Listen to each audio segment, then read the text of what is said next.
barang yang korang perlukan adalah barang utama dia adalah spaghetti ataupun apa-apa pasta lah, mac and cheese ke bentuk apa-apalah, tapi yang ni kita pakai bentuk rusa.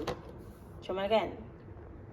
Dan korang perlukan carbonara prego ni, carbonara yang cendawan yang tin colour biru.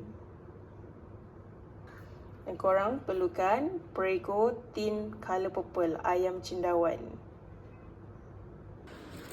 Okay, so kita pakai yang ni hari ni. First sebab bentuk dia cute. Tapi itulah dia macam ni. Kita tengok kau masak nanti ya. Kita rendangkan air dulu, betul-betul mendidih. Biasanya kita akan basuh dulu kulit kita ni sebelum kita pakai.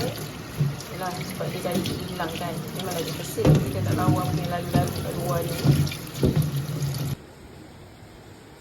Dan letaklah sikit bawang putih, tapi ni option lah, depends pada korang nak pakai ataupun tak. Tapi macam saya nak pakai lah, tak nak dia rasa macam kosong. Okay, panaskan butter.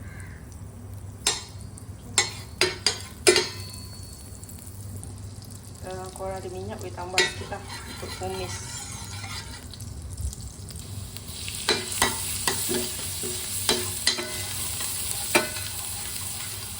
Next, masukkan bawang merah.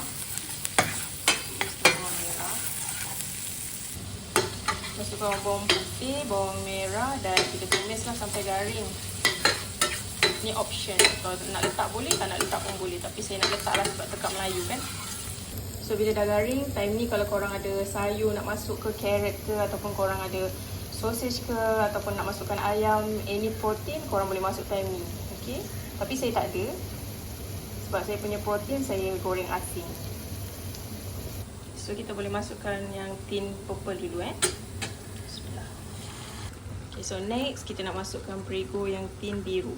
Bismillah. So kita kacau je sampai rata dan kita boleh masukkan sikit air. Kita bagi dia didih dulu. Okay, next air dah mendidih, kita rebus pasta.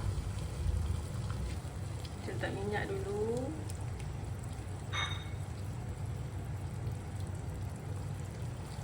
Garam.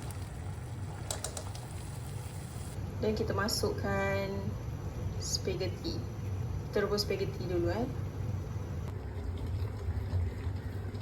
So korang jangan lupa lah tambah air kan. Nak bagi ikut pekat mana yang korang nak. Kalau nak cair lagi tambahlah air. Okay, kalau nak masukkan cendawan pun boleh, tapi saya tak pakai lah. Okay, lepas tu kalau dah campur air tu dah boleh lah tambah stok ke ataupun tambah garam bagi dia tak rasa tawar. Okay.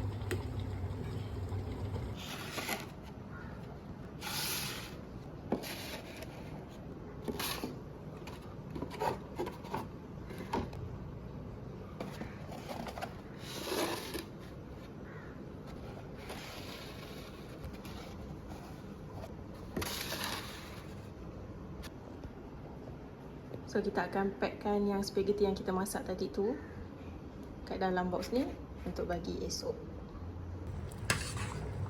So kita tengok pasta kita dah siap. Spaghetti kita dah masak ke belum?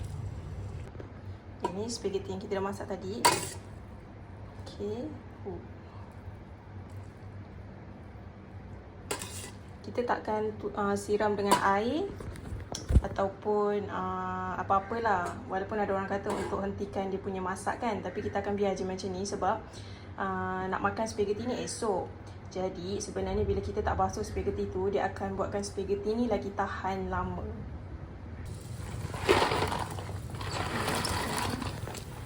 So ni rupa lepas masak dia. Comel kan? So lepas pasta, tomato sikit, lepas brokoli sikit.